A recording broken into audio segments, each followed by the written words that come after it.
ce retard. Premièrement, au devant de mon Dieu que je sais.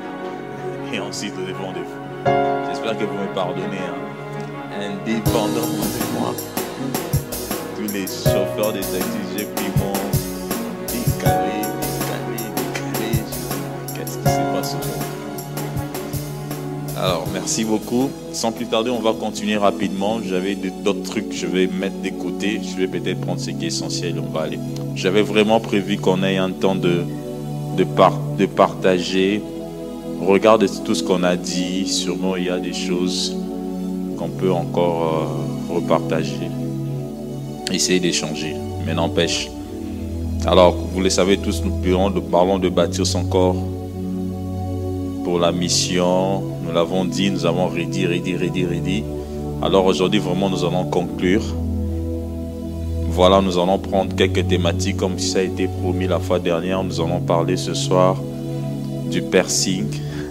Elle est où, maman? Celle qui me fait toujours pression sur le piercing. Maman Babi. Maman Babi, tu es où? Je crois qu'elle me suit en ligne. Des piercings là, voilà. Elle m'a trop fait pression sur les piercings, d'accord. J'en ai amené les piercings. Et puis on va parler de l'hygiène sexuelle. Comme je l'avais dit, on va aussi essayer de parler un peu de l'hygiène sexuelle, un peu de piercing. On va parler un peu de l'hygiène corporelle. On va conclure. Et puis on va reprendre au début tout ce qu'on a dit. S'il y a des zones d'ombre, s'il y a un terrain où on peut échanger, on va échanger. Amen, amen. Alors j'avais dit une chose que je reviens toujours, que je réitère, que je redis tout le temps, c'est que nous sommes en mission. Vraiment, je ne sais pas pourquoi, c'est ça vraiment la pensée, c'est que nous sommes en mission. Et pour accomplir cette mission, nous l'accomplissons avec ces corps que nous avons. La mission, elle est fonction de notre position. La mission, elle est fonction de la saison dans laquelle nous sommes. La mission, elle est fonction de la révélation que nous avons de Dieu. La mission, aussi, elle est fonction du plan de Dieu pour l'humanité. Toutes ces choses contribuent à la mission. Que nous soyons enfants, que nous soyons jeunes, que nous soyons adultes, que nous soyons mamans, que nous soyons papas, où que nous soyons, nous sommes en mission. Ça, il ne faut jamais l'oublier. Et chacun de nous doit essayer de bien accomplir sa mission. Et vous allez voir, Israël, en tant que peuple, était un peuple en mission. Mais lorsque il y a eu déportation, même ceux qui étaient déportés étaient aussi en mission. Donc, qu'importe les cadres dans lesquels nous sommes, nous devons toujours nous dire que nous sommes en mission. Vous allez voir, même les esclaves israéliens qui étaient, je ne sais, déportés à Babylone, qui pouvaient être déportés, je ne sais, chez les peuples qui les entouraient, étaient toujours en mission. Ils se souvenaient toujours de Dieu, de leur père, de leur patriarche. Donc n'oublions pas, frères et sœurs, que nous sommes en mission. Et c'est là vraiment nous devons le mettre dans notre pensée. Mais cette mission, nous pouvons l'accomplir qu'en étant dans ces corps. Voilà pourquoi nous devons prendre soin de notre corps. Nous l'avons dit et nous l'avons redit. Alors sans plus tarder, je ne vais peut-être pas aller si loin. Sœur Rebecca, est-ce que vous pouvez nous donner la slide 34? Je vais projeter une image. J'aimerais que chacun de nous me dise, non pas celui-là, le 34. Ah, c'est lui, il y a l'image des oreilles, tout ça. Ouais, c'est celui-là. Alors, notre micro-baladeur, je crois qu'il est là. Alors, chacun de nous va essayer de nous dire ce qu'il voit dans cette image. On va commencer là parce qu'on va parler de piercing. Ce qu'il voit dans cette image et qu'est-ce qu'il en pense. Est-ce que c'est pareil? Est-ce que c'est normal? Est-ce que c'est pas normal? Donc, il y a 1, 2, 3, il y a 1, 2, 3, 4, 5, 6, 7, il y a 8 photos, je pense. Alors, essayons de regarder toutes ces photos et de nous dire ce que vous en pensez. Est-ce que c'est mal, c'est bien? Est-ce qu'il y a des ceux qu'on peut aussi les faire, non? Est-ce qu'on ne trouve pas des gens parmi nous qui ont ça? Alors, essayez de me donner vos impressions. Voilà. Qui va commencer? Oh, mais c'est simple, non? Ah, mais moi-même, je peux faire beaucoup de commentaires là-dessus. Il n'y a pas aussi... Est-ce qu'il y a quelque chose qu'on apprécie aussi? Parce que voilà... Peut-être parmi nous. Mais à l'église aussi, il n'y a pas de gens qui ont ça à l'église. Ah, mais bon. Qui va commenter? C'est visible. Voilà, qui prend la parole? La parole est à nous. Qui va prendre la parole? Ou bien je vais choisir. C'est Sœur Christelle. On donne la parole à Sœur Christelle. Qui avait levé? Sœur Christelle, vas-y, qu'est-ce que tu vois? Je crois qu'on voit nous tous, hein? Bonsoir à tous. Bonsoir, Sœur Christelle. Ce que je suis en train de voir sont des piercings, des oreilles, de lèvres, de nombril, je sais pas, menton, langue et tout. Personnellement, moi, je dirais que les filles qui font ça, je me pose des questions, mais pourquoi? D'où d'abord vient l'idée de se percer les corps comme ça? Parce que personnellement, je ne me vois pas faire ça. Parce que ce sont des choses qui font mal, en fait. Je me dis, je me dis, parce que lorsque moi, on m'a percé les oreilles, je ne sais même pas si j'avais quel âge. Ouais. Peut-être j'étais encore bébé, mais je me dis, à cet âge ici, me faire percer les oreilles une fois de plus, je ne me vois pas le faire parce que j'aime pas faire souffrir mon corps, en fait. D'accord. Donc le fait de se faire percer comme ça, surtout avec la première image là, elle en a tellement beaucoup sur son oreille et moi je me dis non, c'est quelque chose que je ne peux jamais encourager à une personne de le faire. Je ne peux jamais le faire en tout cas. D'accord. J'ai une question à vous poser, mais je garde d'abord que chacun réagisse. Qui va réagir? Et les jeunes, Honoré, voilà, mon frère réagit. Ouais. Tu t'appelles comment? Miché. Miché, frère Miché, réagit. Moi, concernant les boucles d'oreilles aux oreilles, moi j'avais des boucles d'oreilles aux oreilles. Ah, tu en avais aussi? Oui, j'en avais. Une bonne expérience, vas-y. Dis-nous. En fait, moi j'ai fait que ça pour un peu la tendance. Tu as fait ça pour la tendance? La tendance, ouais. Ouais. Et au fur et à mesure du temps, je me suis rendu compte qu'en fait c'était pas utile. C'était pas utile. En tant qu'homme, c'était pas utile d'avoir ça. Ouais. Et surtout que dans la Bible, il y a un passage qui dit que on mettait des boucles d'oreilles à ceux qui étaient des bons esclaves. Et Dieu veut que nous soyons libres. Et donc ce signe-là, pour moi, je pense que c'est un signe d'esclave. Parce qu'on mettait ça aux esclaves. Et en les retirant, je me suis rendu compte que ça ne changeait rien en fait. D'en avoir ou de ne pas en avoir. Ok. Et donc en fait, pour Miché, tu l'as d'abord fait pour tendance, et puis par après, tu t'es, en réflexion, en lisant la parole de Dieu, tu as compris que c'était pas vraiment ça. Voilà. Et tu t'es décidé d'enlever. Oui, si je comprends bien. Oui. Merci. Bon, après le reste, c'est des piercings au téton, tout ça. Voilà. En fait, moi, je me dis juste, en tant que chrétien, à quoi ça nous sert d'avoir ça? À quoi ça nous sert? Donc la question, c'est vraiment, ça sert à quoi tout ça? Moi, je pense que ça sert à rien. Ça sert à rien. C'est des choses qu'on voit chez les personnes mondaines, parfois les artistes. Et c'est des choses juste qu'on veut copier. Or, la Bible dit qu'il ne faut pas se conformer au siècle présent. J'aimerais te demander, Michel, de venir prendre ma place. Parce que là, tu me fais beaucoup de bien. Et plus un jeune, t'as quel âge? 23 ans. Ah, super. Et que Dieu te bénisse. C'est vrai qu'on dit le terme là qui dit que l'habit ne fait pas le moine.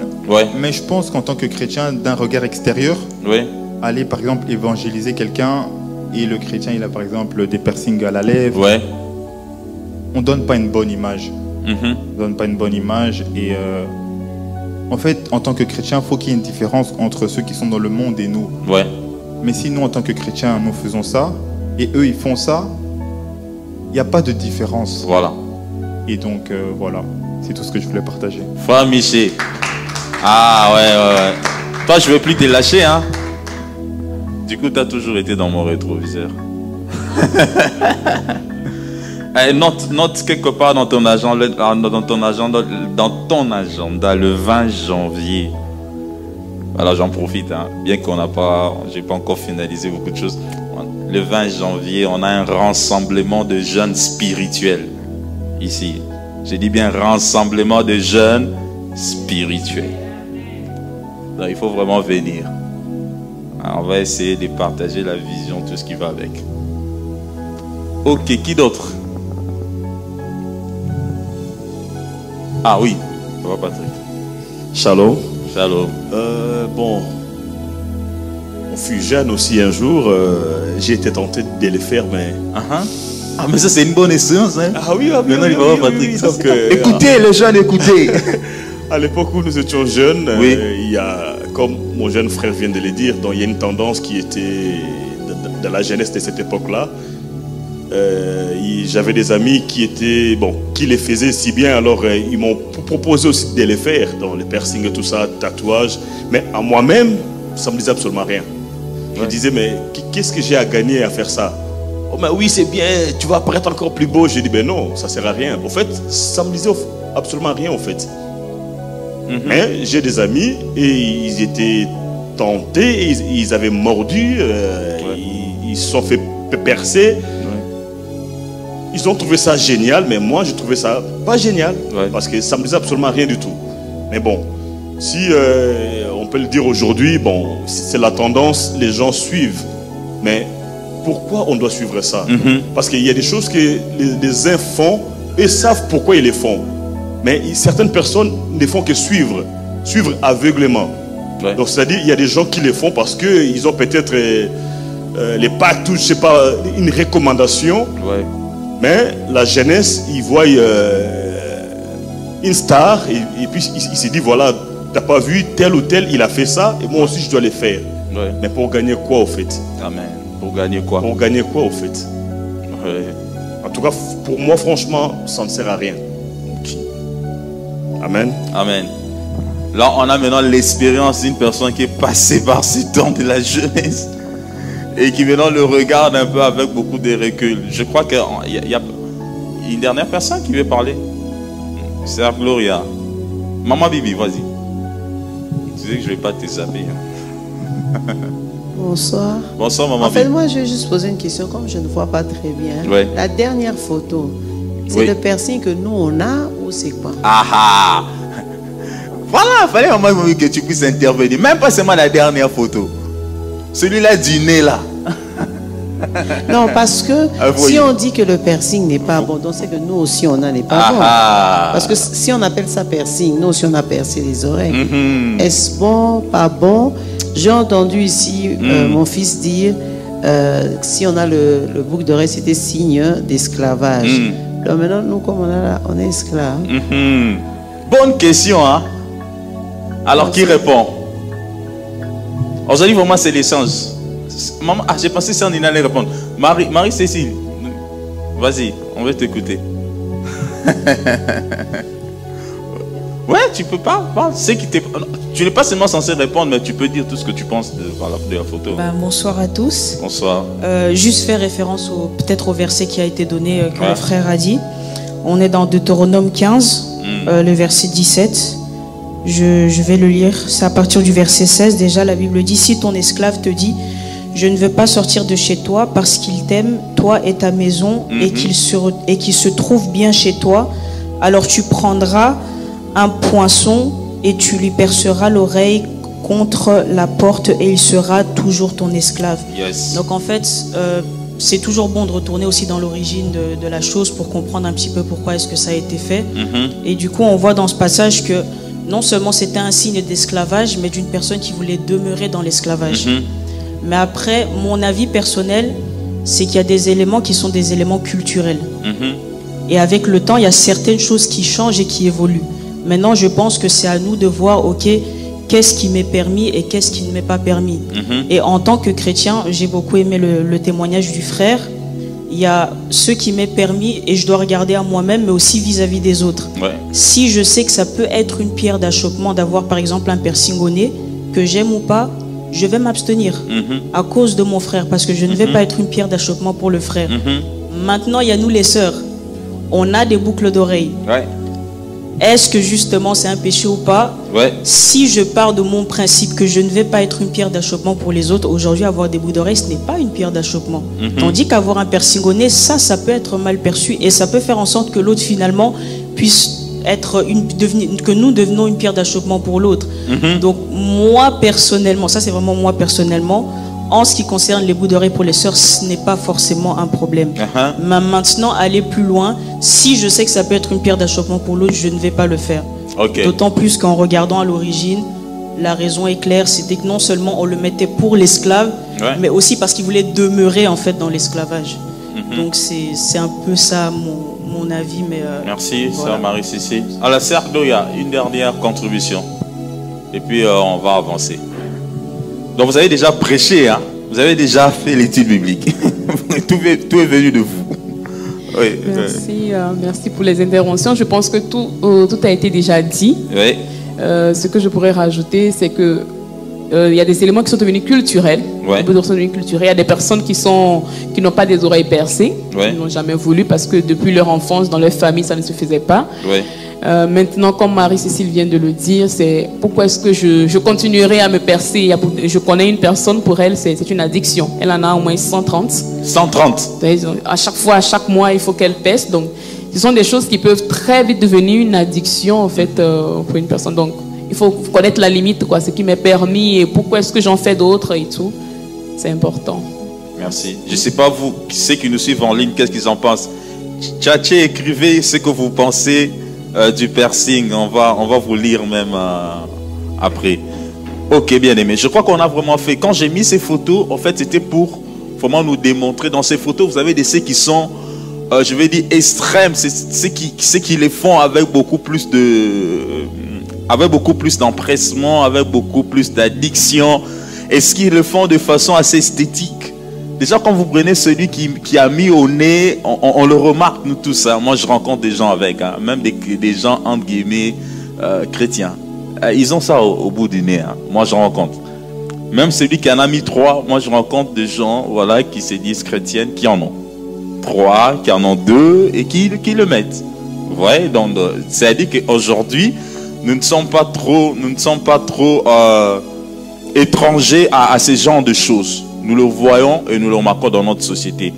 Alors, comme j'aime toujours essayer de voir un peu ce que la science nous dit, il y a une étude qui a été faite en Angleterre. Voilà, slide 35. Il y a une étude qui a été faite en Angleterre. En fait, on est allé juste voir les jeunes entre 16 et 24 ans pour faire une étude sur tout ce qui concerne le piercing. Ils ont essayé de voir en Angleterre.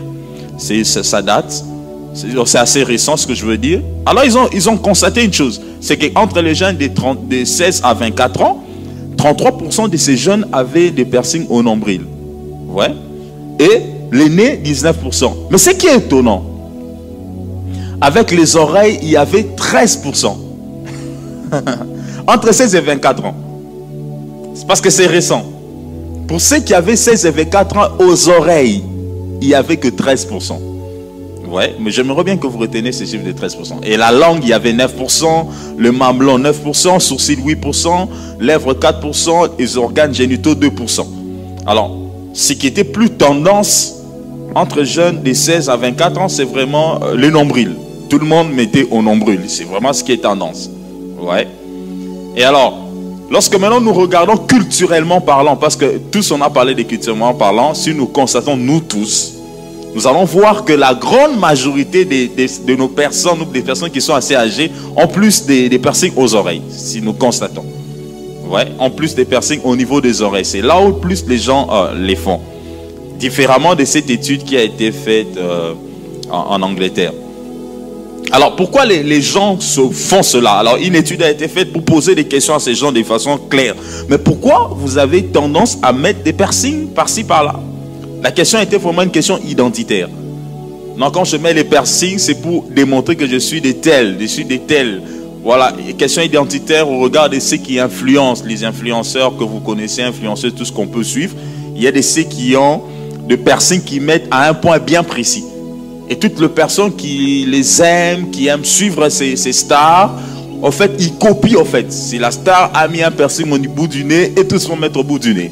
Si la star a mis les piercings au niveau du tractus, et tous vont mettre au niveau du tractus. C'est vraiment des questions identitaires. Et aussi, il y a des groupes dans notre monde aujourd'hui qui, c'est pour démontrer qu'ils appartiennent, pour démontrer ce qu'ils sont, en fait, ils le manifestent en fait par des piercings à un côté du corps ou à un endroit. Alors beaucoup de gens, pour simplement se dire que j'appartiens à ces groupes, qu'est-ce qu'ils font? Ils vont se percer. Et vraiment, c'est vraiment des questions identitaires que les gens le font. Alors maintenant, lorsque nous rentrons un peu, nous faisons l'historique un peu de tout ce qui concerne les piercings. Là, c'est un peu de l'archéologie. Hein. Je ne suis pas encore dans la Bible. On fait un peu de l'historique. Vous allez remarquer qu'avec des empires comme la Grèce, l'Égypte, Babylone, en Inde, en fait, les piercings, c'est vraiment une pratique culturelle. Pourquoi est-ce qu'ils faisaient du piercing? C'était en fait pour distinguer les classes sociales. Ouais, pour distinguer les gens. C'est-à-dire que ceux qui étaient, par exemple, élevés dans la société avaient une façon de se percer qui était différente de ceux qui n'étaient pas élevés dans la société. Donc c'était vraiment pour faire une démarcation culturelle, une démarcation de classe sociale. Et vous allez remarquer avec moi, donc il y aura des C par exemple qui sont trop élevés, avec un piercing qui mettait au niveau du nez. Ça c'était celle qui devait le mettre. Quand tu rencontres quelqu'un qui a un piercing au niveau du nez, tu sais qu'il est élevé. Donc c'était vraiment au niveau culturel et cela était ainsi. Et si nous pouvons maintenant arriver à faire le lien entre la Bible et ce que nous constatons, même en Égypte aussi, lorsqu'on essaie de voir par rapport à l'Égypte aussi, le piercing était utilisé pour différencier des classes sociales. Pharaon avait, tout ce qui était attaché au rang de Pharaon avait un mode de piercing qu'il devait utiliser, qui était très différent des esclaves, qui était très différent des gens de la basse classe. Alors c'est ce que nous constatons vraiment en Égypte. Alors si nous pouvons voir un passage, Exode 32, le 2e verset, s'il vous plaît. Exode 32, le 2e verset.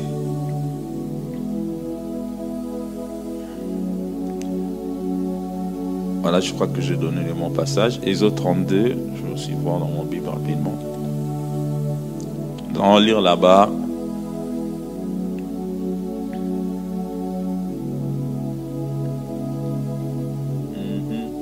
Voilà, je vais chercher. Celui qui peut nous trouver peut nous lire, hein, Exode 32, 2. Voilà. Aaron leur dit, je ne vais pas aller vite, ôtez les anneaux d'or qui sont aux oreilles de vos femmes, de vos fils, de vos filles et apportez-le-moi. Ça c'est Aaron qui parle. Pourquoi? Parce qu'en fait, à l'époque, lorsque Aaron parle, il parle aux Israéliens qui venaient sortir de l'Égypte. Et vous allez remarquer que là, vraiment, il fait mention plus de boucles d'oreilles, de tout ce que nous mettons aux oreilles. Alors c'était pour un peu revenir à la question de ma C'est une question? Ouais, allez-y. C'est pas moi, c'est Joey qui a une question. Ah, ok. Est-ce que c'est parce que tu as un piercing que tu es moins chrétien? Ok, c'est une bonne question. Est-ce que si tu as un piercing, es-tu moins chrétien? Donc il y a des plus chrétiens et des moins chrétiens. Bon, d'accord. Ça, on va nuancer. Alors, être chrétien, c'est d'abord recevoir le Seigneur Jésus-Christ comme Seigneur et Sauveur. Ça, c'est vrai. Et puis marcher en nouveauté des vies, c'est être chrétien. Avoir la parole de Dieu comme étant le conducteur de ta vie. Respecter ce que Dieu nous dit de faire. C'est d'abord ça, être chrétien. Bon, maintenant, est-ce que celui qui met un piercing est-il moins chrétien ou pas? Alors, on commence d'abord par expliquer une chose. C'est ce que j'allais venir à la question des moments bibliques. Est-ce que ceux qui se font percer les oreilles, c'est du piercing ou c'est pas du piercing? Je pense que la question elle est plus dans ce sens-là. Alors, lorsque déjà on prend l'oreille et qu'on essaie de mettre quelque chose pour trouer, en français simple, qu'est-ce qu'on a fait? On a percé. N'est-ce pas? Ça c'est du français simple. C'est-à-dire, même quand on fait du boucle d'oreille, la technique qui est utilisée, on doit trouer. C'est-à-dire qu'on a fait, on a percé, on a fait du piercing. Ça, on doit vraiment se le dire de façon claire.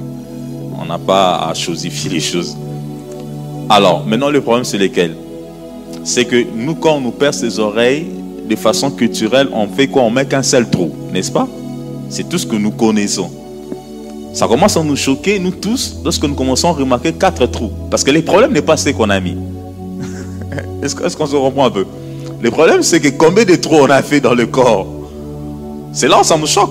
Parce que imaginez que cette personne ait mis 4 trous, 5 trous, mais qui n'a rien mis. Ça va nous déranger. Parce qu'on ne va rien voir, n'est-ce pas? Nous, on ne voit pas en fait ce qui est pendu. Mais la personne a fait 4 trous, a fait 5 trous. Nous, on n'a rien vu. Ouais, mais plutôt, c'est que la personne a mis, c'est là où maintenant ça attire notre attention. Ah, mais comment il a mis beaucoup de trucs comme ça? Vous voyez? Donc, si on part d'abord sur base normale, c'est-à-dire le fait de faire un trou, c'est un piercing, donc on va décider tous que nous tous là, nous sommes percés. Ça, quand même, on doit se le dire de façon simple. Maintenant, le problème, c'est lequel? D'où ça vient, en fait, cette façon de percer? C'est ce que j'étais en train de répondre. En fait, la question qu'il m'a posée aura sa réponse dans le parcours, le long de tout ce que je vais échanger avec nous. Le passage qu'on a pris des Deutéronomes, déjà, l'historique nous démontre que dans la parole de Dieu, lorsque l'année du jubilé arrivait, le passage de Deutéronome 15, lorsque l'année du jubilé arrivait, il fallait qu'on libère certaines personnes de l'emprise de leur maître. Le Seigneur avait prévu en Israël que oui, tu peux prendre quelqu'un comme esclave, mais il y a une année où cette personne doit être libérée. On appelait ça l'année du jubilé. Alors, lorsque l'année du jubilé arrivait, où est-ce que le temps que celui qui était esclave devait être libéré arrivait? Si l'esclave en question, sans qu'il ne doit pas lâcher son maître, ouais, sans qu'il ne doit pas se détacher de son maître, peut-être pourquoi il a vécu avec son maître, il a trouvé que c'était quelqu'un de bien. Il s'est dit, mais je le sers pendant longtemps. Ou bien, il s'est retrouvé que là, dans la maison de son maître, il a épousé une femme. Il a eu des enfants.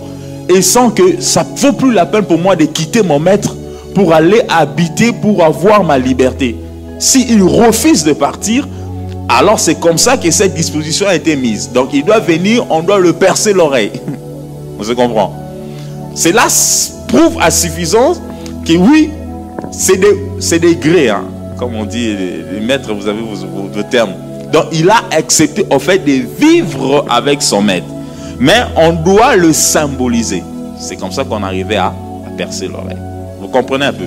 Là, c'était vraiment dans un cadre où quelqu'un refuse d'être autonome, d'être libre et veut demeurer avec quelqu'un. Donc déjà, on le faisait en fait pour démontrer un peu sous forme d'une alliance. L'alliance que la personne tissait avec son maître. Donc là, on démontre une connotation de l'alliance. Alors, ça c'est d'abord premièrement. Et comme si nous interrogeons aussi un peu, comme je l'ai dit, l'histoire, nous remarquons qu'en Égypte, chez les pharaons et consorts, le piercing était utilisé, comme je l'ai dit, vraiment pour mettre une différence entre les classes, c'est-à-dire entre le pharaon, entre ceux qui étaient élevés, entre ceux qui n'étaient pas élevés. Pas seulement là-bas, mais même aussi en Babylone, même aussi chez les Grecs. Ce sont des pratiques que beaucoup de peuples utilisaient. Voyez-vous? Bon, maintenant, lorsque Israël arrive en Égypte et qu'il sort de l'Égypte, il y a quelque chose maintenant qui se passe. C'est que tous les patriarches interpellent leur peuple de ôter les anneaux, de ôter ces choses. Pourquoi? Parce que, entre guillemets, c'était considéré un peu comme des pratiques aussi païennes.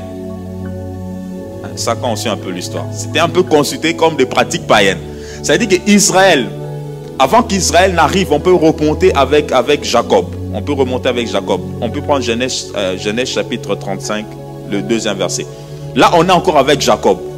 Ça veut dire qu'avec Jacob, Israël n'est pas encore en Égypte. Mais déjà avec Jacob, au chapitre 35, le 2e verset, Jacob dit au peuple, avant de monter à Bethel, il dit, ôtez les dieux étrangers qui sont au milieu de vous. Purifiez-vous et changez de vêtements.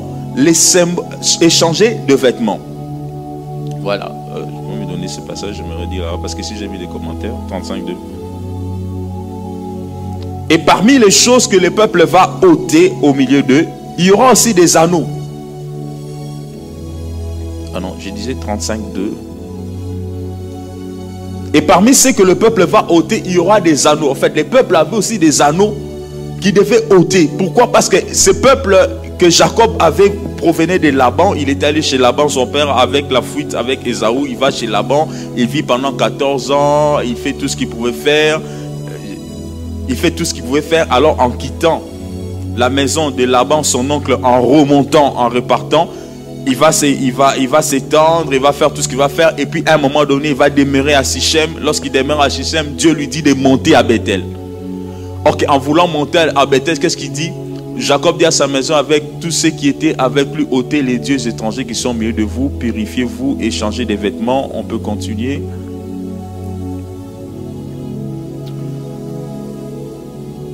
Alors, pas seulement qu'il demande au peuple de se purifier, mais quelque part, si nous lisons, il va les demander d'ôter les dieux des étrangers, mais même tout ce qu'ils avaient avec eux.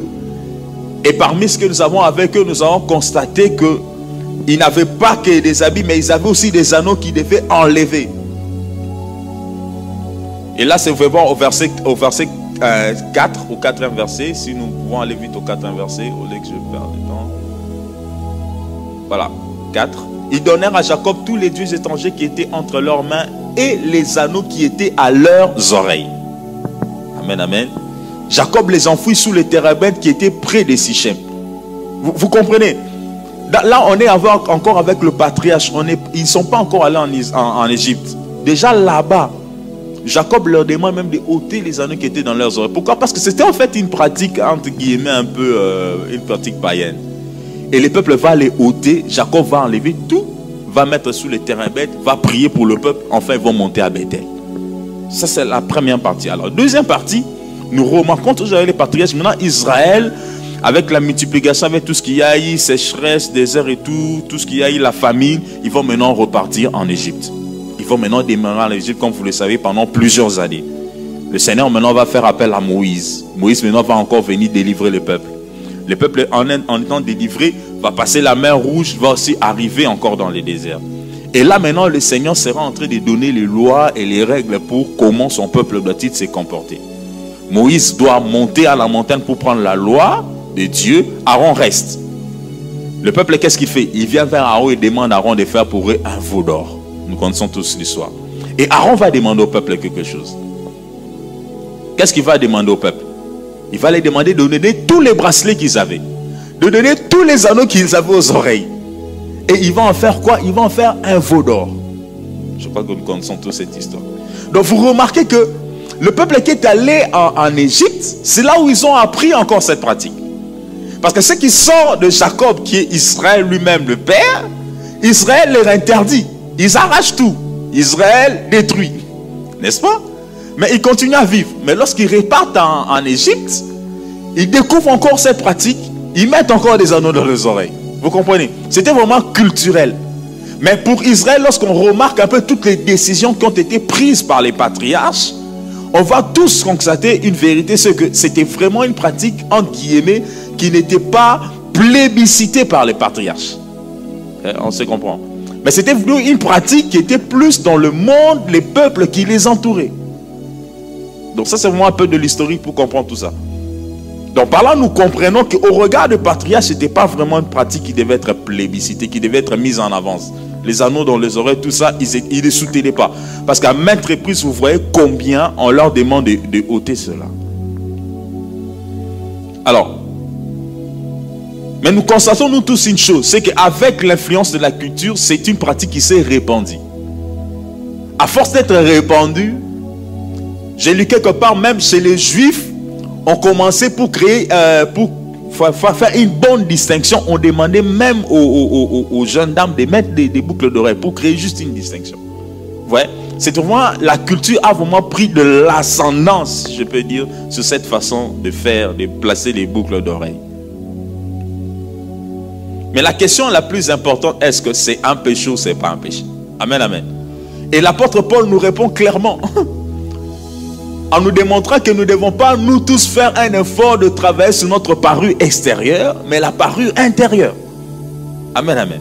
C'est ce que Dieu regarde au fait. On ne va pas tous nous focaliser sur notre parure extérieure, travailler sur tout extérieur, donner forme. Non, non. Christ, ce qu'il veut, c'est que notre parure intérieure puisse lui plaire, lui. Que nous soyons agréables au devant de Dieu. Mais aussi, tout m'est permis, tout n'est pas utile. Est-ce que si aujourd'hui je rencontre quelqu'un qui n'a pas percé l'oreille, est-ce un péché?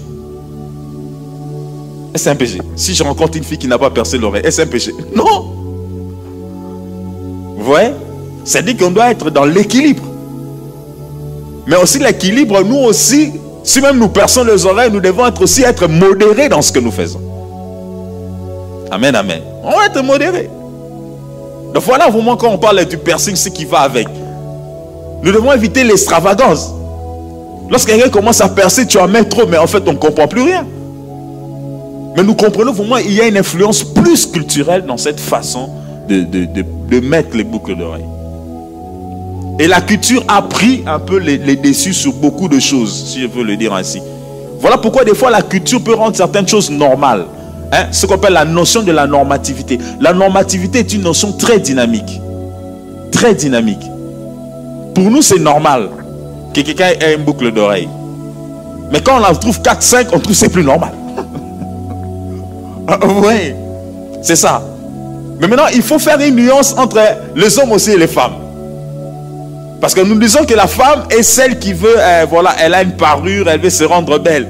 Maintenant, quand maintenant l'homme commence à mettre des boucles d'oreilles, mais là maintenant, voilà, on trouve ça aussi un peu anormal. Mais pourquoi est-ce que l'homme, tu vas aller te mettre tout ça? Vous voyez un peu, peuple de Dieu. Donc, en fait, il y a certaines choses, donc ça nous appelle à la sagesse et au discernement simplement. À beaucoup de discernement, à beaucoup de sagesse au regard de ce que nous voyons tout autour de nous. Donc cela est vraiment très important, frères et sœurs.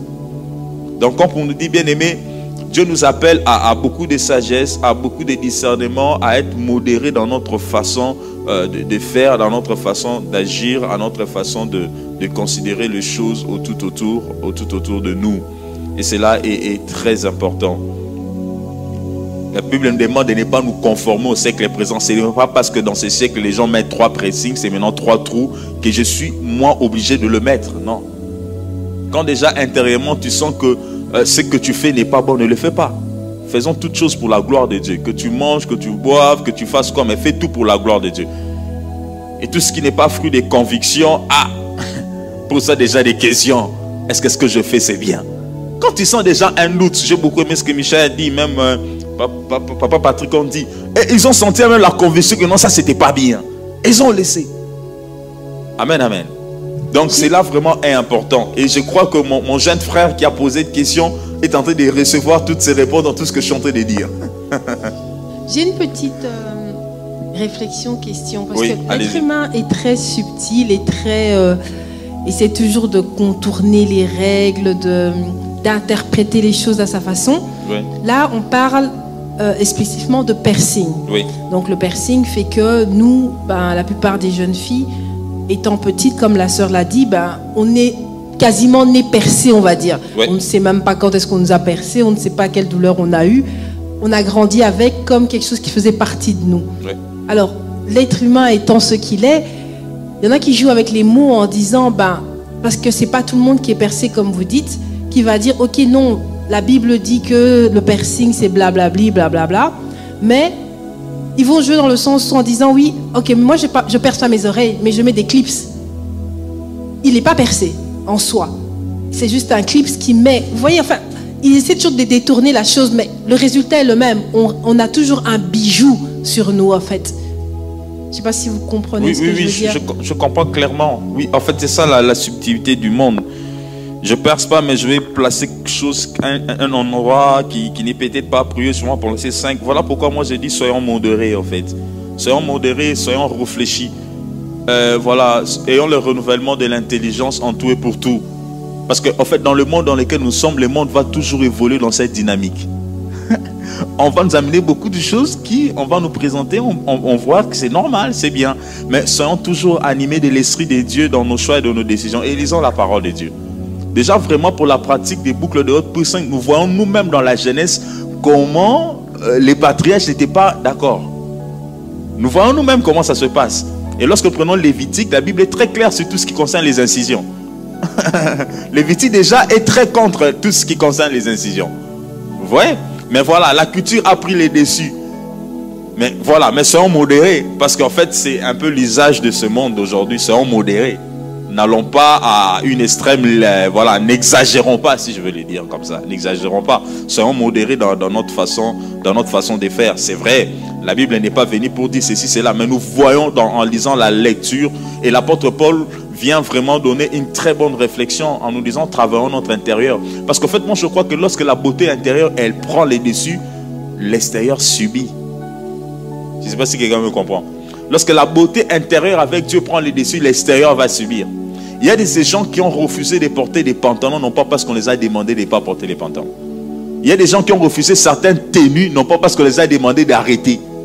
Mais plus il se consacre à Dieu, plus il a l'intimité avec Dieu, il commence à se dire, moi-même je vais mettre de côté ça, je vais mettre de côté. Personne ne lui a dit. On l'a remarqué nous-mêmes. Mais comment tu as changé comme ça? Non, non, non, non, non. Je sens que ce que je faisais, c'était pas bon. Non, non, non, je vais me garder. Personne n'a dit à une dame, il ne faut pas mettre une jupette qui s'arrête ici. Non, la personne elle-même ne veut plus mettre. Moi, j'ai vu des gens changer de garde-robe. Personne n'est allé prêcher pour dire comme, oh ma soeur, pourquoi tu t'habilles comme ça? Elle-même, elle a tout changé. Mais qu'est-ce qui l'a poussé à changer? C'est cette beauté intérieure. Elle a travaillé l'intimité avec Dieu, elle s'est consacrée à Dieu, elle a aimé Dieu. Et tout ce qu'il fait est impacté par ce qui vient de l'intérieur, par son intimité, par sa consécration. Enfin, moi je crois que c'est ça en fait. Plus nous travaillons l'intérieur, l'extérieur subit. Et en tant qu'enfant de Dieu, c'est ça. Par moment, il y aura certaines choses qu'on ne dira même plus. Parce que quelqu'un est renouvelé à l'intérieur. Moi, je crois que c'est vraiment ça l'essentiel de la chose. Mais voilà. Mais en fait, le piercing et consort a aussi des conséquences. Slide 35, s'il vous plaît. Non, non. Voilà, je pense que c'est 36. Voilà, il y a une infection minime qui peut arriver parce que c'est une technique qu'on va appliquer. On va appliquer un perforateur, on va appliquer tout ce qu'on va appliquer. Il peut avoir une infection, il peut avoir des réactions allergiques, il peut avoir des abcès, des kéloïdes. Moi, je connais une petite fille à qui je connais ici, à qui on est allé percer, voilà, juste l'oreille. Mais je ne sais pas ce qui s'est passé, ça s'est pas mal fait. En fait, il y a un kéloïde. Ça veut dire qu'il y a une mauvaise cicatrisation de sa peau. La petite, elle est vraiment enflée là. Vous voyez, ça veut dire qu'il peut y avoir aussi des risques avec ces choses.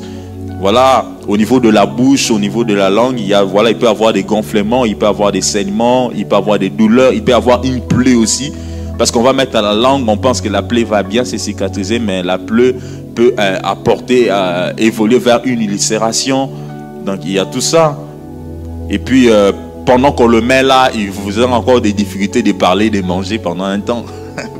Ou de mâcher, parce qu'il faut attendre que ça se cicatrise. Vous devez utiliser des produits désinfectants, antiseptiques pendant un temps. Donc il y a tout ça. Et puis, malheureusement, si on ne l'utilise pas bien, voilà, ou bien les matériels n'étaient pas assez stériles pour pouvoir attraper l'hépatite C. Voilà, parce que on est exposé à j'ai toujours dit ça, le risque zéro n'existe pas. Je l'ai dit tout le temps, le risque zéro n'existe pas. Il y a toujours des risques à tout ce qu'on choisit de faire. Donc bien aimé, comme vous dire, c'est vraiment de la réflexion de notre part. Nous pouvons prendre un dernier passage, Exode 21:6, pour renchérir ce qu'on a dit. Exode 21:6, s'il vous plaît. Donc vraiment pour dire, frères et sœurs, développons la beauté intérieure. Amen, amen. Voilà, dans Corinthiens où l'apôtre Paul parle de cette parure intérieure et non de cette parure externe. Alors son maître le conduira devant Dieu et le fera approcher de la porte ou du poteau, et son maître lui percera l'oreille avec un poisson et l'esclave sera pour toujours. Voilà, là ça vous démontre vraiment la pratique, pourquoi ça se faisait. Vous voyez, c'était dans un cas bien défini. C'était pas dans un cas d'ornement. C'était pas dans un cas de la beauté. Amen. C'était pas dans un cas de la beauté. C'était vraiment dans un cas d'une alliance. Mais nous, aujourd'hui, les boucles d'oreilles, c'est un peu dans le cas de la beauté, de l'ornement, de l'esthétique. Mais lorsqu'on regarde l'Égypte et consorts, c'était pour différencier les castes. Pour dire celui-là, il est grand, celui-là, il est bêtise, celui-là, il est esclave. Dans les origines, c'est vraiment ça. Mais avec le monde, nous en avons fait, voilà, un élément de la beauté, un élément de l'ornement. Et vous savez, nous sommes dans un monde capitaliste, et alors tous les capitalistes aussi se sont profités pour se ruer. Voilà, il faut des boucles d'oreilles en diamant, en or, tout ce que vous voulez. Bon, on est dans un monde capitaliste. Donc comprenons d'où ça vient et pourquoi cela, et comment est-ce qu'on peut nous en sortir au regard de toutes ces choses. Mais on ne peut pas aussi les mettre n'importe où. Parce qu'il y a certains endroits, quand tu le mets, ça ne sert à rien en fait. Si c'est utilisé par usage ornement, usage beauté, mais pourquoi aller les mettre au niveau des organes génitaux? Je ne comprends rien. Pourquoi on va les mettre là-bas? Pourquoi on va les mettre sous les tétons? Pourquoi on va les mettre... vous comprenez? Donc, je crois que c'est vraiment la réflexion à nous tous. Alors, rapidement, nous allons passer vers l'hygiène corporelle. Alors, pour l'hygiène corporelle, comme on a dit de bâtir son corps, j'aimerais quand même prendre quelques points et puis on va... Oui. Oui, allez-y, papa.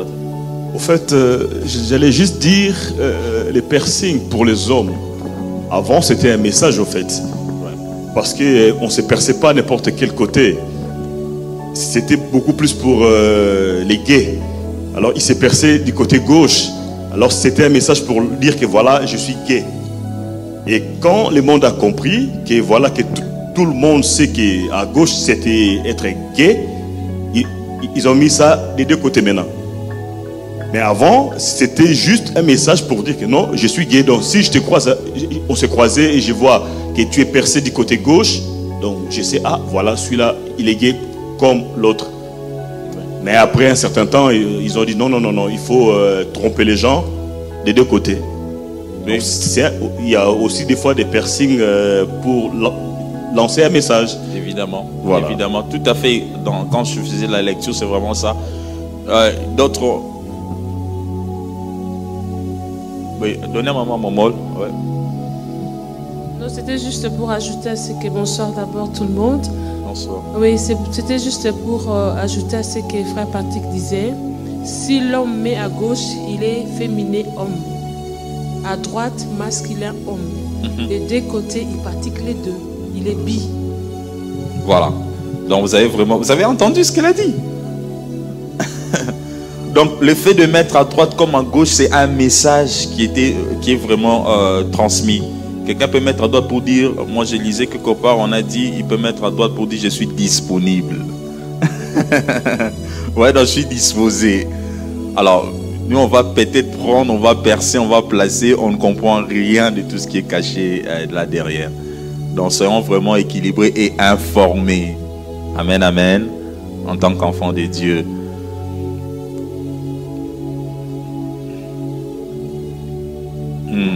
Alors rapidement, je vais passer vers l'hygiène sexuelle. Ah, l'hygiène. Voilà. En parlant de l'hygiène, j'ai voulu juste faire deux éléments. Vous savez, j'étais en train de discuter un peu avec les jeunes. J'ai dit quelque chose. Vous savez, au niveau légal en Belgique, aïe, ça m'est tué. Vous savez, au niveau légal en Belgique, quand est-ce que la sexualité est-il permis chez les jeunes?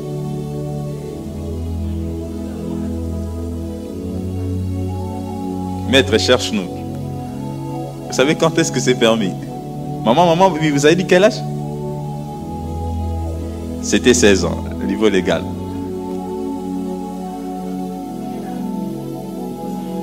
Maître, cherche-nous là. Non, en Belgique. Non, en fait, je sais pas. J'ai dit en Belgique. Voilà, déjà les dernières tendances c'était 16 ans. Vous voyez, en Belgique. Hein? Donc, on comprend une chose, c'est-à-dire que dans notre contexte, il y a certaines choses qu'on ne doit plus hésiter à dire. Amen, amen. En tant qu'église, il y a certaines choses qu'on doit les dire clairement. Hein? 16 ans. Hein? On doit les dire clairement à nos jeunes. Ça ne sert à rien par moment de tourner tout autour du pot. Parce que si la loi déjà met des dispositions, et en tant qu'église, il faut expliquer certaines choses. Amen, amen.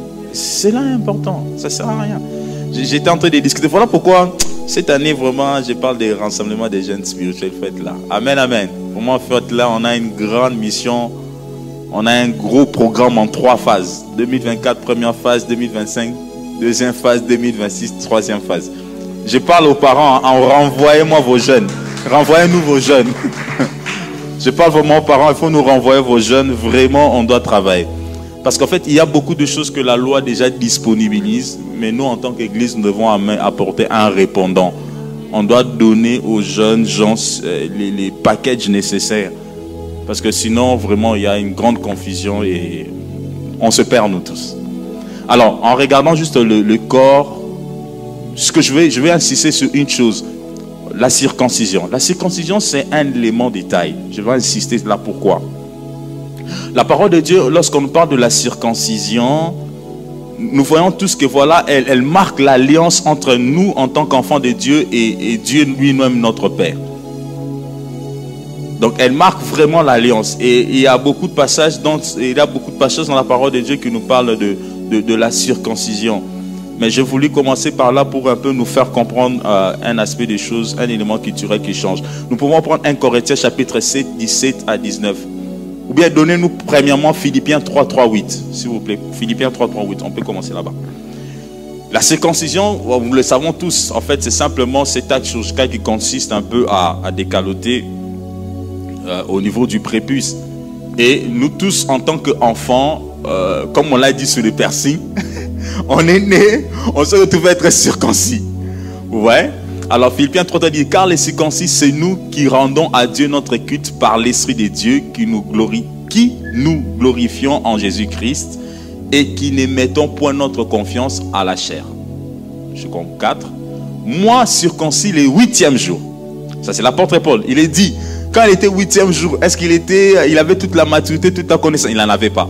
Moi circoncis le 8e jour. C'est-à-dire déjà, on a expliqué pourquoi on va circoncis le 8e jour, le facteur de coagulation, tout ce que vous voulez. Donc c'est le 8e jour qu'il a été circoncis. Et puis, moi circoncis le 8e jour de la race d'Israël, de la tribu de Benjamin, hébreu, né d'hébreu, quant à la loi, pharisien. Voilà.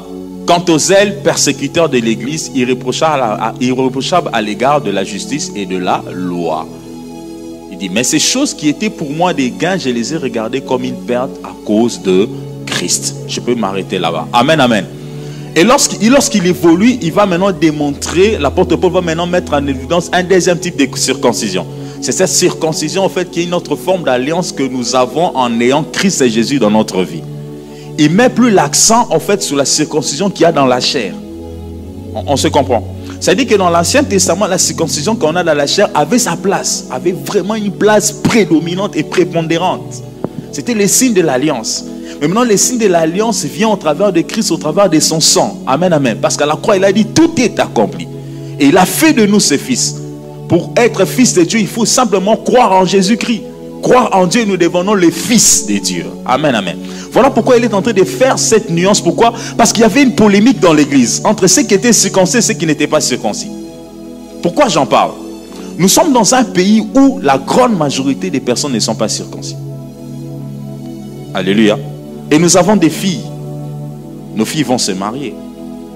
Est-ce qu'on dit à nos filles qu'ils doivent nécessairement se marier à des gens qui sont circoncis? Est-ce qu'on en parle?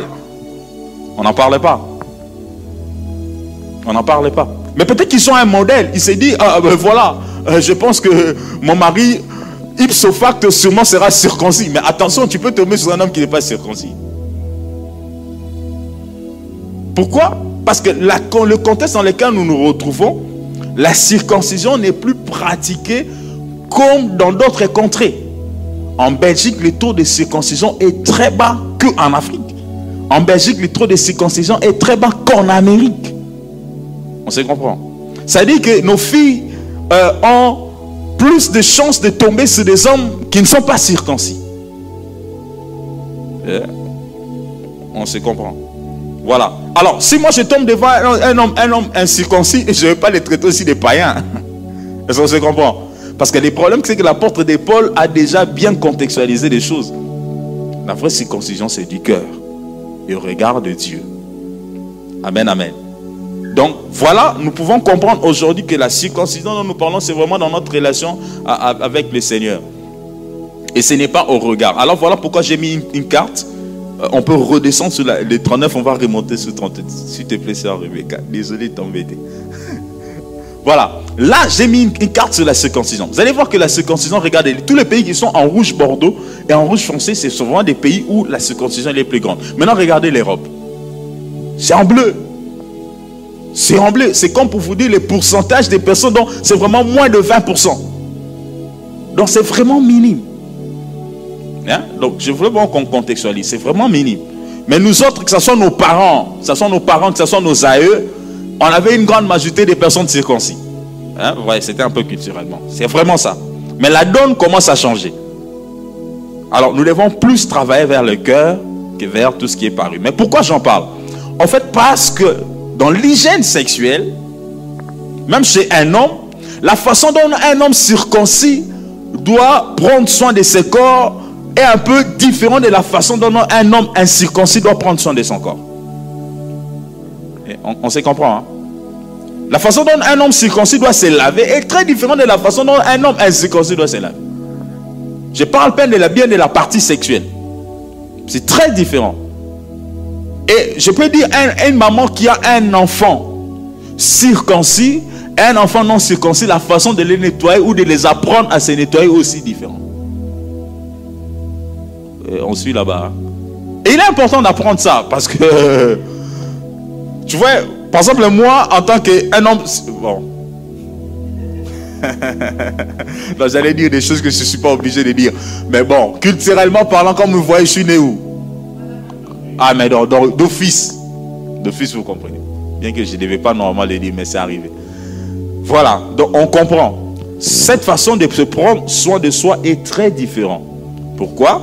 Parce qu'avec celui qui n'est pas circoncis, il doit vraiment bien nettoyer la partie génitale, très différent de celui qui est circoncis. J'aimerais quand même juste apporter, je ne dis pas que c'est une calamité, mais j'aimerais un peu préciser les choses. Hein, c'est important que nous ayons ça à l'esprit. Pourquoi nos jeunes filles demain vont se marier? Seulement ils auront ça avec des hommes qui sont dans ce genre de situation, mais ils doivent apprendre que non, Allah, il faut faire différemment. Parce que voilà, quand vous êtes déjà marié, même l'hygiène sexuelle ou votre intimité, je crois que vous la partagez à deux. Et voilà, il faut prendre soin de l'un de l'autre. Parce que le corps de l'homme ne l'appartient pas au corps de l'homme. Le corps de l'homme appartient à la femme, le corps de la femme appartient à l'homme. Et dans Corinthiens, vous allez voir l'apôtre Paul mettre beaucoup de précisions sur ça. Cela n'est pas notre problème, on en parle parce que c'est important. Alors, fais-moi descendre vers le slide 41 parce que je suis déjà avec l'homme, rapidement. Le slide 41, la Bible dit, oh pas la Bible, la science nous apprend ceci. Comment un homme qui est incirconcis peut-il se nettoyer? Ça dit, il faut tirer le prépuce le plus en arrière possible. Voilà, appliquer du savon sous les prépuces et ressent bien les savons et la saleté qui aurait pu s'y accumuler. Pourquoi? Parce qu'avec les prépuces, ce qui se passe, c'est que la saleté peut s'accumuler à l'intérieur. Vous voyez? Alors, donc, celui qui se nettoie en tant qu'un homme qui n'est pas circoncis doit vraiment faire en sorte de nettoyer bien à l'intérieur. Pourquoi? Pour ne pas garder la saleté qui s'accumule. Vous voyez? C'est ce qui est important. On va me dire, mais papa, remet-il biblique, ça devient tout ça? Oui, on parle de tout. C'est bâtir son corps. Amen, amen. Ok. Je crois que ça, on a compris. Alors, on va remonter vers l'hygiène sexuelle de la femme rapidement. Alors, pour la femme aussi, c'est important. Lorsque vous lisez Lévitique 15, 19 à 23, vous allez remarquer que la parole de Dieu est telle. Vous savez, dans la Bible, il y a tout. La parole de Dieu a même mis un contexte, un cadre au regard de la femme. Je n'ai pas voulu mettre tous les passages, mais je prends quand même ce passage. La Bible dit, Lévitique 15, 19 à 23. On va aller rapidement. Lévitique 15, 19 à 23.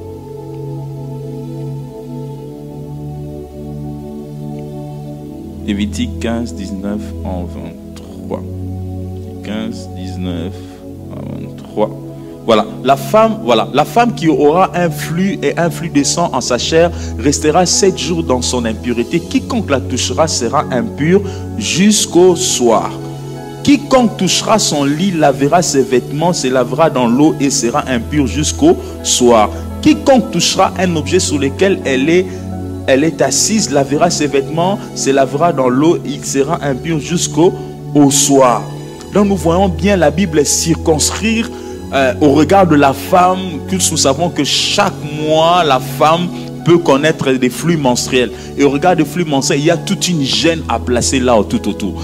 Le temps me manquerait d'aller toucher tout ce qui concerne la sexualité lorsque la femme est pendant ces périodes de menstruation. Mais ce que nous constatons qu'il y a aussi une hygiène assez délicate que la femme doit mettre en place au regard de ses parties intimes.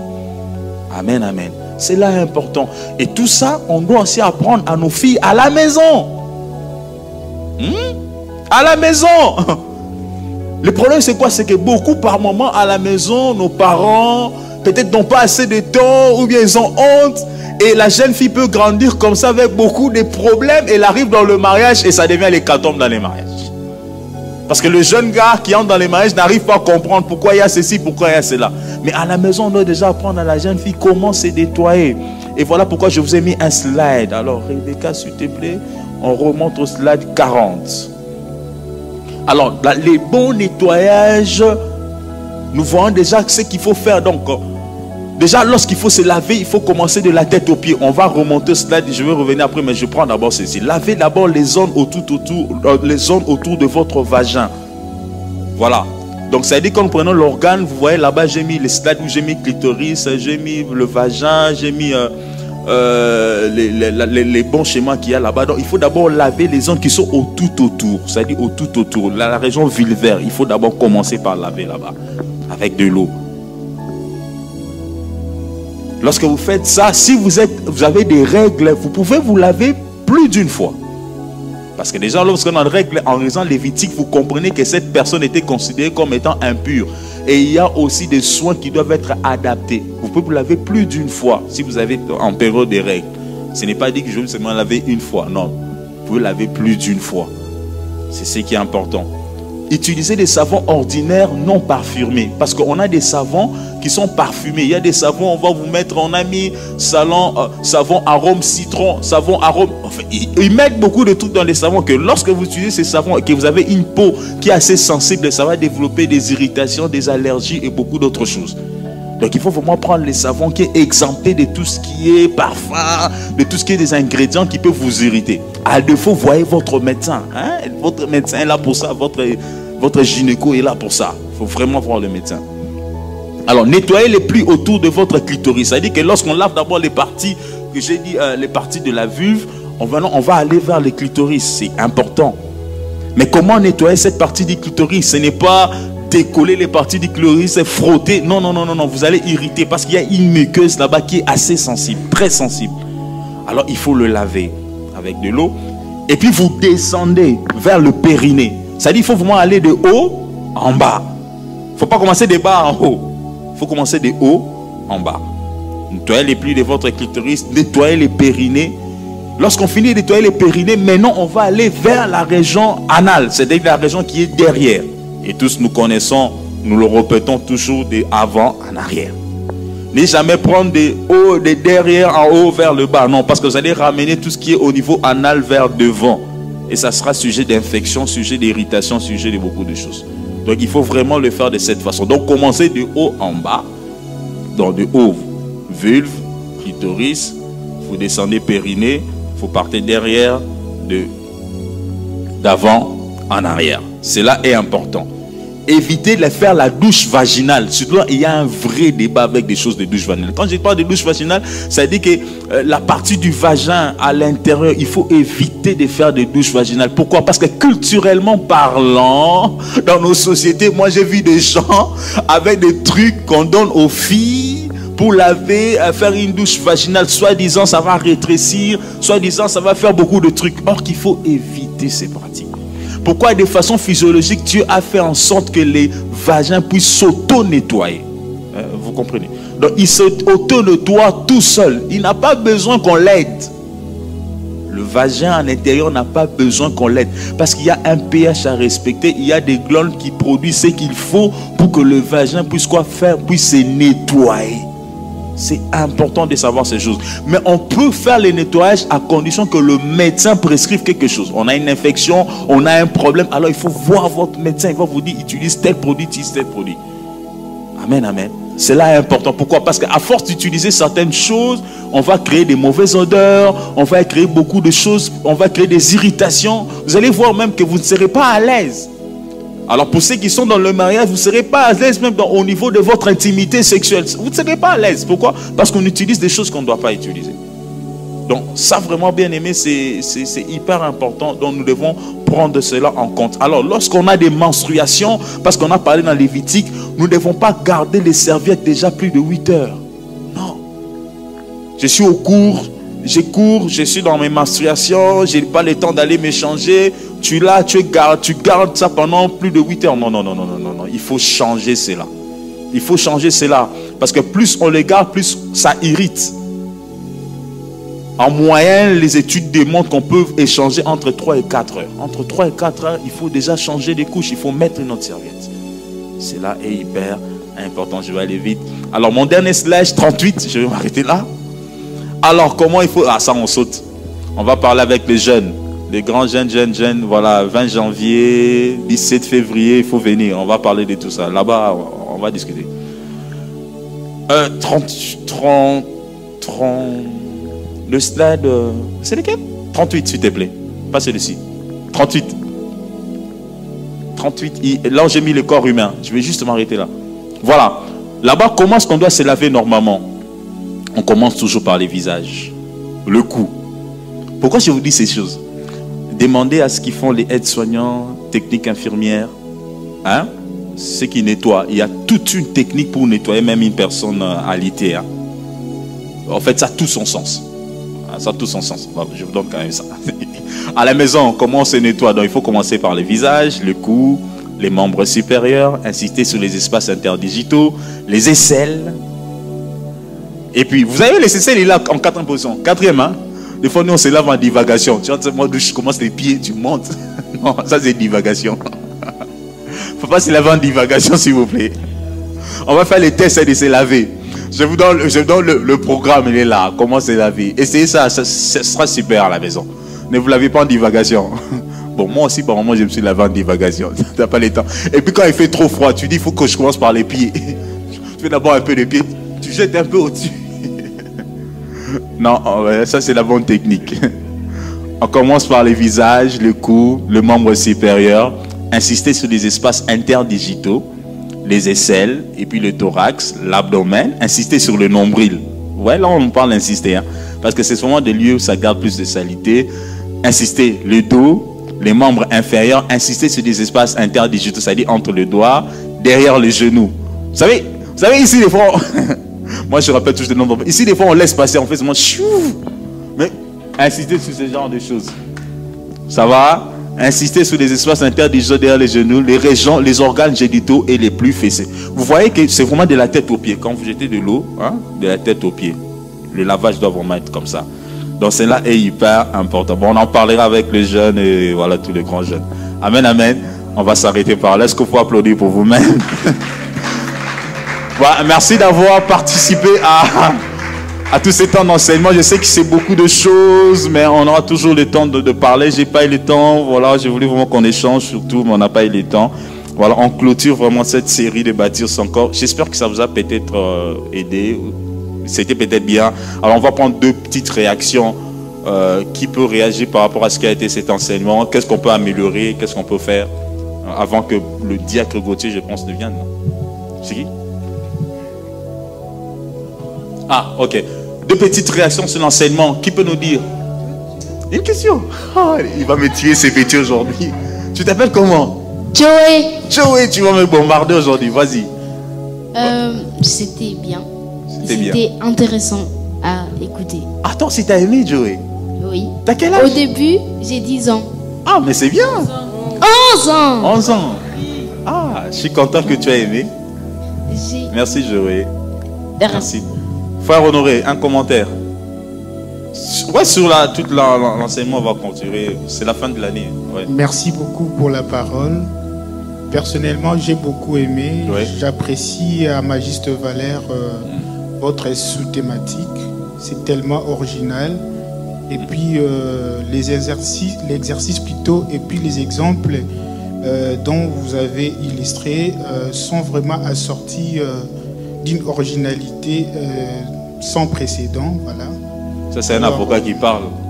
Je suis vraiment très ravi. Gloire à Dieu. Vous avez vraiment fait preuve de plusieurs approches, que ce soit des approches scientifiques, psychologiques et, disons, sociales aussi. Voilà. Okay. Alors, moi, je n'ai pas de questions, mais j'ai toute une petite... voilà, je dirais même question, pour ne pas dire que je n'ai pas de questions. J'ai une petite question alors. Je voudrais savoir, parce que la sous-thématique, c'est bâtir son corps pour une mission. Je voudrais savoir, est-ce qu'il y a une corrélation entre notre corps et la prière? Parce que vous avez développé beaucoup de choses. J'avais comme l'impression que nous étions en face d'un vrai enseignant. Ça, c'est bien parce que nous avons appris. Parce que vous avez essayé d'associer tout ce qui est prévu dans la Bible et vous avez fait des liens avec l'hygiène et puis voilà, la science. C'est bien. Alors, qu'est-ce que nous pouvons retenir par rapport à votre thématique? Parce qu'il y a de ceux-là qui participent au marathon matinal chaque jour, je dirais, du lundi au vendredi. Alors, qu'est-ce qu'ils peuvent retenir par rapport à votre thématique? Oui, rapidement, on en a parlé. Je crois qu'on en a parlé un jour lorsqu'on a parlé du sommeil, du repos. On avait évoqué une histoire que moi, je ne serais pas d'accord que quelqu'un conduise des MMP pendant 6 mois. Je crois qu'on s'était dit ici. Et les pasteurs avaient même lui-même réagi. J'ai dit non, on doit associer les équipes. Pourquoi? Parce que oui, imagine que quelqu'un... parce que pour conduire, la personne doit se réveiller plus ou moins 4 heures ou peut-être 3h30. Prier. Tu vois? C'est-à-dire nous devons respecter les temps de sommeil. Les temps de sommeil minimum, on peut dire entre... Ça dépend des gens. Mais déjà 6 heures, ça peut aller pour d'autres. 7 heures, ça peut aller pour d'autres. 8 heures, d'autres, même ça peut aller 5 heures pour d'autres. Mais chacun doit connaître son corps. Ça veut dire que nous utilisons notre corps. Mais chacun doit connaître quand son corps devient en rouge, quand son corps devient en vert. Et faire un effort de respecter les temps de repos, le temps d'activité au regard de toute imprégnation hormonale qu'il y a dans notre corps. Nous avons parlé de la somatostatine, nous avons parlé de beaucoup de cortisol, on en a parlé. Il y avait tout un schéma là-bas. Ça veut dire que nous devons retenir par rapport à la prière ce que quoi? En tant que chrétiens, nous avons besoin de notre corps pour prier, pour être endurant. Christ s'est prié, mais Jésus aussi s'est reposé. Christ s'est prié, Jésus aussi mangeait. C'est-à-dire que nous devons être dans l'équilibre. Moi, je crois que c'est ça. Parce qu'on doit bien garder ses corps pour aller plus loin. Le problème, ce n'est pas faire seulement aujourd'hui, mais aller dans la durée. Hein? C'est vraiment ça, en fait. Prendre soin de son corps. Il y a de ces hommes de Dieu qui ont fait des AVC rapidement, qui sont morts, le problème d'hypertension. Pourquoi? Parce qu'ils ne prenaient pas soin de leur corps. Tu vois, ils ne savaient pas que je dois aussi faire un check-up. Par exemple, nous sommes là. Qui a déjà fait un check-up? Ça fait 6 mois ici. Ah, gloire à Dieu. Il y a d'autres gens, ça fait même 2 ans, 3 ans, jamais fait de check-up, jamais pris des tensions artérielles, jamais. Donc, ils vivent comme ça, ils s'ignorent en fait. Mais il faut le faire. Voilà, je crois que c'est bon. Je ne vais pas émettre trop dans le couloir. Mais au moins, c'est vrai, j'étais là, j'ai bien suivi tout ce qu'on a dit et le pasteur avait aussi intervenu. Ouais. Il a dit qu'il n'avait pas connu de problème particulier. Oui. Mais au moins, sur ce point-là, je vous concède, vous avez raison. Mais moi, je dis par rapport aux avantages. Lorsque nous prions, qu'est-ce que nous pouvons bénéficier par rapport à notre corps? Attends, tu veux savoir l'impact de la prière sur notre corps? Oh, mais c'est clair. Quand tu pries, tu cherches Dieu. Qu'est-ce que Dieu fait? Il te fortifie. Le Seigneur fortifie notre corps. Le Seigneur guérit notre corps. En fait, là nous avons parlé. Là, nous avons parlé du corps vraiment au niveau un peu somatique, je l'ai bien dit. Mais il y a eu un impact spirituel dans notre corps. Moi, il y a des moments, j'étais malade, j'ai prié, Dieu m'a guéri. Hein? C'est vraiment ça, oui. On va continuer. Oui, maman Alice, on peut finir par là, oui.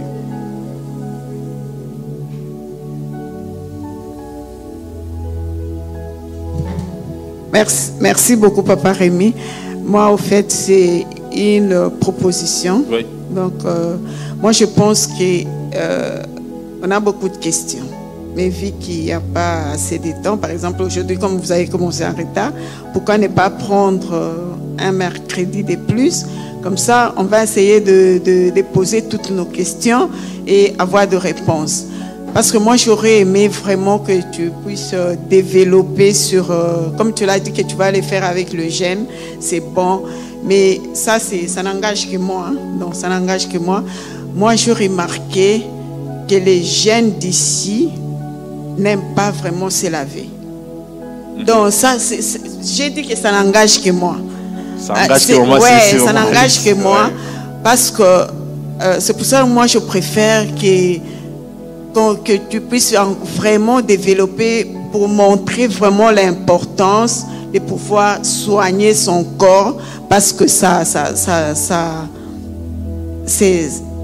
un bénéfice aussi pour le voisin, pour la voisine, pour toi-même aussi. Et il y a aussi beaucoup de questions à poser là-dessus. Oui. Non, la majorité des gens d'ici. Non, mais c'est aussi culturel. Parce que les enfants sont déjà revenus à la maison en me disant « Oui, maman, à l'école, on a dit que se laver, c'est pas bien. Qu'il faut se laver tous les 2-3 jours. » I'm like, hello. Voilà. Mais ce qui grandissent ici, c'est aussi peut-être culturel. Nous, on sait qu'on se lave en Afrique 2 fois par jour minimum parce que, bon, voilà, on transpire, il fait chaud et tout ça. Après, je sais pas, comme il y a aussi une tendance, nous, quand eux, ils étaient nés, bah, on les lavait le premier jour. Maintenant, on a la maternité, on ne peut plus laver l'enfant. On ne comprend plus rien. Alors, est-ce que c'est, je veux dire, médical? Est-ce que c'est... On ne comprend plus rien. Donc, au fur et à mesure du temps, on met des choses dans la tête des gens qui grandissent, que ce soit ici ou ailleurs. Je pense que ce qui était bien avant n'est plus bien maintenant. Ce qui était... Voilà, les gens sont confus, en fait. Vous avez totalement raison. Oui, on va en parler en profondeur pour voir le juste milieu. Mais voilà, il y a toute une notion, mais c'est toujours en fonction de notre corps, de ton corps, de son corps. Mais il est tout à fait naturel de se laver. Ça, c'est déjà un fait naturel. Pourquoi? Parce que je vous ai expliqué beaucoup des conditionnements qui entrent en compte. Il y a la transpiration, il y a la sueur. Je n'ai pas parlé des sous-vêtements en coton ni du long, j'avais mis cela. Je n'ai pas parlé des jeans qui serrent. Parce qu'en fait, il y a beaucoup d'impact là-bas. Déjà, quand je porte trop serré, je suis plus exposé à la transpiration, à la production des sébum que quand je porte ample. Donc, il y a beaucoup des éléments. Et chacun de nous doit quand même se connaître. Comment je dois faire moi quand je suis dans telle condition. Même si on dit je ne dois pas, mais je peux quand même parce que mon corps, il est ceci. On va vraiment en parler. En fait, il y a beaucoup de questions, certes, mais la décision ne me revient pas. Gloire soit rendue à Dieu. Je crois que c'est bon. Et on continuera dans le couloir. On a 2024, on aura toujours l'opportunité de papoter, de parler. Merci beaucoup. On va prier ensemble.